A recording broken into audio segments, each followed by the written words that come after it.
Del Evangelio según San Juan, capítulo 12, versículos del 1 al 11. 6 días antes de la Pascua, fue Jesús a Betania, donde vivía Lázaro, a quien había resucitado de entre los muertos. Ahí le ofrecieron una cena. Marta servía y Lázaro era uno de los que estaban en la mesa con él. María tomó entonces una libra de perfume de nardo auténtico, muy costoso, le ungió a Jesús los pies con él y se los enjugó con su cabellera, y la casa se llenó con la fragancia del perfume. Entonces Judas Iscariote, uno de los discípulos, el que iba a entregar a Jesús, exclamó: ¿Por qué no se ha vendido ese perfume en 300 denarios para dárselo a los pobres? Esto lo dijo no porque le importaran los pobres, sino porque era ladrón, y como tenía a su cargo la bolsa, robaba lo que echaban en ella.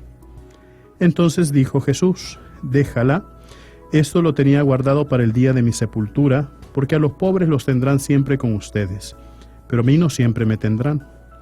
Mientras tanto, la multitud de judíos, que se enteró de que Jesús estaba allí, acudió no solo por Jesús, sino también para ver a Lázaro, a quien el Señor había resucitado de entre los muertos.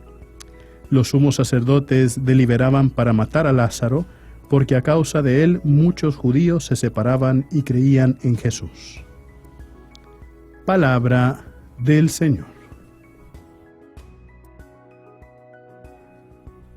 Queridos hermanos, estamos ya al lunes santo. Hemos comenzado la Semana Santa el día de ayer con la celebración de los ramos. Escuchábamos en el Evangelio de San Lucas el día de ayer cómo se alegraba la gente por ver a Jesús entrar a Jerusalén, cómo tapizaban la calle con los ramos que habían cortado de olivos y cómo aclamaban Hosana, el Hijo de David. Y justo en la misma celebración, a la hora del Evangelio, hemos leído la Pasión y cómo a la vez en cómo hemos cantado Hosana, el Hijo de David, y aclamado a Jesucristo como Rey, como en la misma celebración también lo terminamos crucificando. Es un poquito paradójico, ¿verdad? ¿Cómo vamos a crucificar nosotros a un rey? Sin embargo, entendemos que esta celebración de los ramos nos ayuda a nosotros a vivir esa alegría de que Jesucristo es Rey y que el sacrificio que Él va a dar, porque el Rey da ejemplo, el Rey siempre va por delante, el Rey siempre lidera. Entonces el sacrificio con los que nos lidera Jesucristo es el sacrificio de su propio cuerpo, su propio templo, su propia entrega, y es la entrega perfecta, agradable a Dios Todopoderoso. Entonces sabemos nosotros que esta Semana Santa pues la tenemos que vivir días duros, días difíciles, ¿verdad? Pero a su vez, al final de la semana, el próximo domingo, estaremos cantando el himno de la resurrección. Cristo ha resucitado, verdaderamente ha resucitado. Entonces hoy vemos lo que está sucediendo justamente antes de la pasión de nuestro Señor Jesucristo.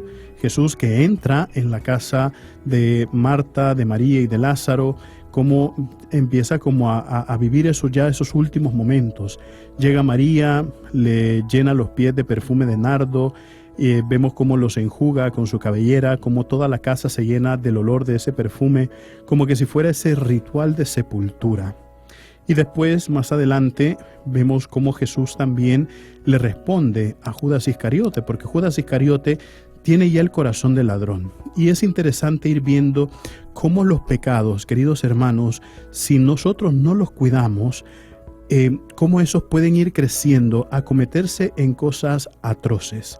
Porque seguramente Judas no comenzó siendo un ladrón, no comenzó siendo una persona mala, sino Jesucristo no lo hubiera escogido como parte del grupo de los 12, pero dejó que esos pecados entraran en él de una forma tan sutil, dejó que el robo entrara en él de una forma tan sutil que al final fue creciendo, haciéndose más grande, que el mismo deseo de robar o el mismo deseo de quererse aprovechar le lleva a vender a nuestro Señor Jesucristo por 30 monedas de oro.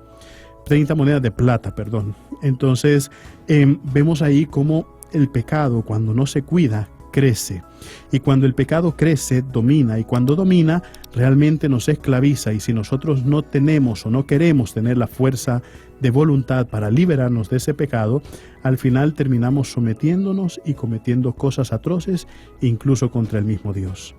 Recuerden, mis queridísimos hermanos, nosotros somos lo máximo para Cristo. Así sea.